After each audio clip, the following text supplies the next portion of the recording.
Il espère en Allah et au jour dernier, et se souvient souvent d'Allah. 1.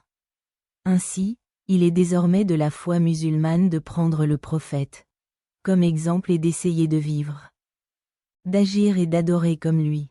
Imiter cet idéal était facile du vivant du prophète, car il vivait parmi eux et leur parlait sans barrière ni restriction. Mais après sa mort, la communication directe avec lui n'était plus possible, et le seul moyen de maintenir ce lien entre le prophète et ses disciples était de lire des romans, des nouvelles et des livres relatant sa vie, ses actes et ses paroles. Depuis la fin du 1er siècle de l'Hégire, les érudits musulmans ont enrichi l'histoire de la vie du prophète. L'ouvrage le plus important et le plus connu dans ce domaine est la biographie prophétique de Muhammad ibn Ishaq.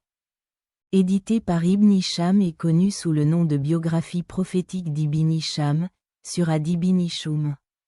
Al-Waqidi, Ibn Sa'ad, Al-Baladari, Ibn Kayya, Al-Tabari, Ibn Kathir, Al-Dahavi, Ibn Sayyid al-Nas, Ibn Hajar al-Asqalani et d'autres comptent parmi les auteurs les plus célèbres de la biographie du prophète.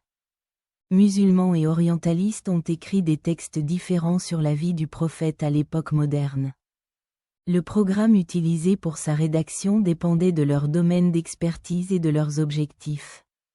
Certains d'entre eux ont continué à écrire sur les événements et l'actualité de la biographie de la même manière qu'ils l'avaient toujours été, tandis que d'autres ont essayé de l'étudier en s'inspirant du programme moderne utilisé dans les départements d'histoire